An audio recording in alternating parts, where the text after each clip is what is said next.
Hey everyone, and welcome to another Feral Druid video. Today I want to talk to you guys very quickly about Adaptive Swarm and how to be using it. I get a lot of people coming into the stream asking about like, oh, should I be swarming on this target or that target, or how should I use it? So I want to give you all of the tips and tricks for it in as quickly a way as possible for you. So, first of all, I'm going to go through how it works, then I'm going to talk about when to use it, give you a nice handy little macro, and then give you some examples and some resources and stuff at the end as well. So, Adaptive Swarm, the way it works is that you put a swarm on a target, a friendly or enemy target. It'll then tick down, does damage or healing, depending on the target it's on, and it increases your periodic effects by 25%, which is quite a lot. And then it'll jump to a new target, and it'll always jump to the opposite thing. So if it's on an enemy at the beginning, it'll jump to a friendly, and then from a friendly to an enemy. So it'll always jump to the opposite like target type. But something to note is that it will also always try and prioritize targets that don't have swarms instead of jumping to targets that already do have swarms. So it'll always try and naturally spread out as much as it can. If everything already has swarm on it, I don't know how it then works in terms of like if it'll always jump to the lowest stack or not. That I'm not too sure about actually. But yeah, it'll basically just do its own thing a lot of the time. Like, you can just put it on targets, it'll jump around, it'll do its own thing, and I'll talk to you about how to sort of maximize it here. So, a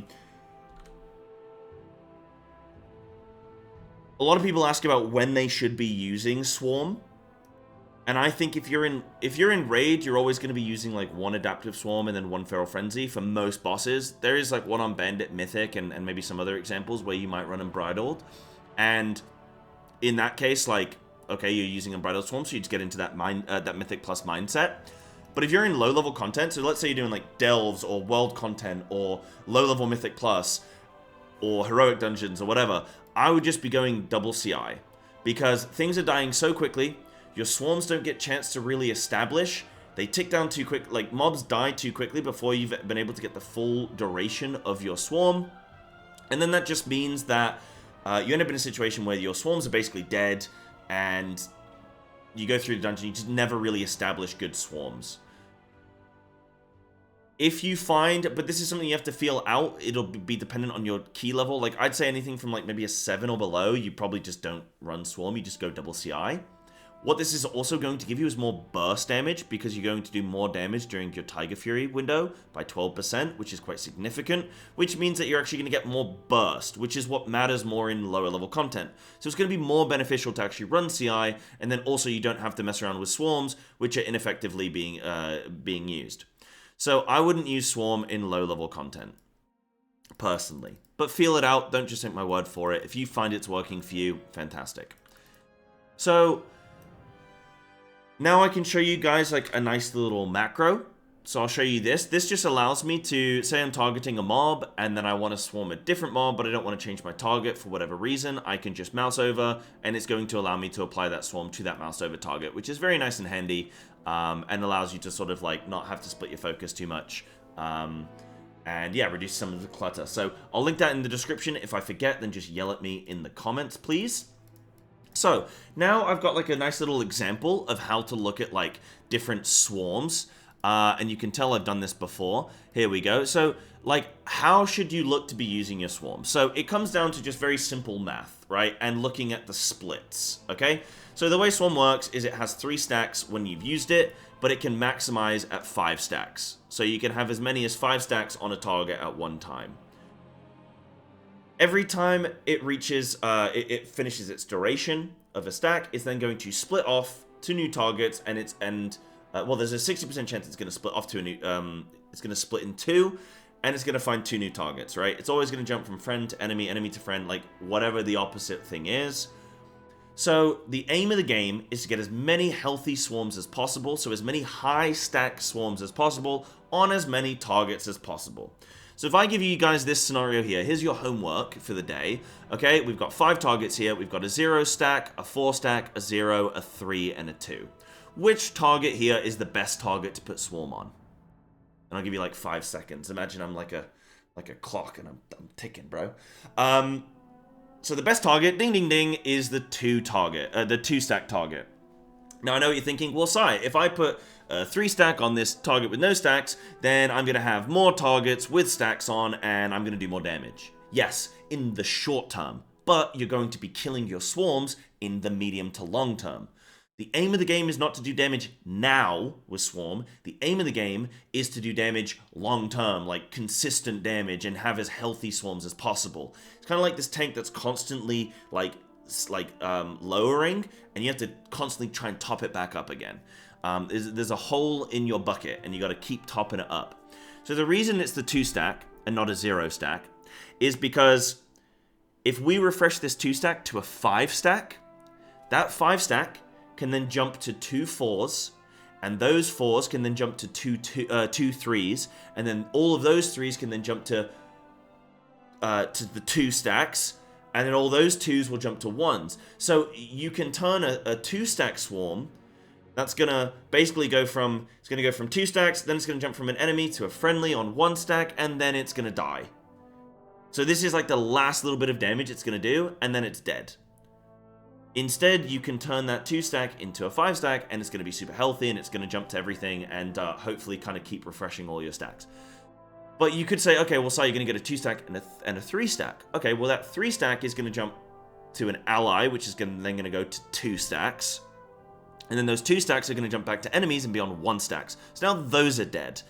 So in like 2 moves, those swarms are just dead. All that 3 and that 2 are all dead. Whereas if you get the 3 to 2 to make it a 5, then 9 seconds go by, that's 2 4s, then 9 seconds go by, then it jumps back to 3s, or, you know, multiple 3s, then those multiple 2s, then multiple 1s. You've extended that duration way longer. So, hopefully that kind of makes like a little bit of sense of how you're looking at your application. So in the short term, yes, you can apply to 0 stacks, but in the long term, you want to apply to the lower stacks. Now, the reason you wouldn't apply to, say, like a 3 stack is because you're going to kill one of your swarms, right? So 3 plus 3 is 6, 3 plus 2 is 5, the max is 5, there's 0 waste there, it's perfectly efficient. So for those of you that want like a clearer, a better sort of like description and stuff, and you want to read this in your own time, here is the Beekeeper Feral. This is 9.2.7, and this was made by Cheesy. And I've just scrolled down already for you to like the multi-target priority here. To keep it very simple, this is your priority. So if you can lock in your head when you're doing keys into prioritize targets with 2 stacks, then 1 stack, then 0, then 3. That's how you're trying to do it. So I know it seems weird jumping across the different numbers like 2, 1, 0, 3, but it makes sense when you just think about it from a mathematical standpoint. Like, how can I get the maximum benefit of stacks without any waste? And that's what you're looking to do here. But this is like a document. I'll also link this in the description. Jesus Christ, it's 28 pages. So if you thought this video's long, okay, bro, go read this, bud. Go enjoy that for some little light reading. I said I was going to assign you guys homework. You've got 2 pieces of homework. So that's how it works. That's how to maximize it. That hopefully is going to give you guys some nice little clarity on how to like be using your swarms here and give you some priorities. Now, the last couple things, pieces of advice, are like the last few minute tips. Get to a dungeon early and start swarming all of your allies, because you can go into a key and you can already have multiple 5 stacks or multiple 4 stacks and some 3s. So you can have 5 targets with really high stacks of swarm. You go into the first set of combat, so you go into like a Cinderbrew or something where you instantly pull a bunch of mobs, and just swarms will just leap out at everything. And then you're just off to the races then. You've got a really good start. You got swarms on everything. Compare that to then going into a dungeon where you pull the first pack of mobs and you just apply 1 3 stack. Or you could have 5 3 stacks. You're going to do way more damage just from the get-go. So that's something to note. Like I said, probably don't play it in low-level keys because things are going to be dying. If things are dying, it's bad for your swarms because you don't get value and you can't refresh them because your adaptive swarm has a 25-second CD. So that's bad. I gave you guys the macro. I'm going to give you guys that. In Raid, it's harder to build up your swarms because you've only got 1 adaptive. But all you need to do is pick a target, swarm them whilst you're waiting to pull the boss, and then follow that swarm wherever that swarm jumps. It's going to jump onto a friendly with 1 stack remaining, and then you can refresh it. and then that's going to go up to a 4, and then that's going to drop down to a 2, and then you need to refresh it again. So you need like a 1.5-minute pull timer. If you can get like a 1.5-minute pull timer, you're golden. But that's how you can try and use it in Raid. Hopefully that's been helpful for like Mythic Plus on how to pick your targets.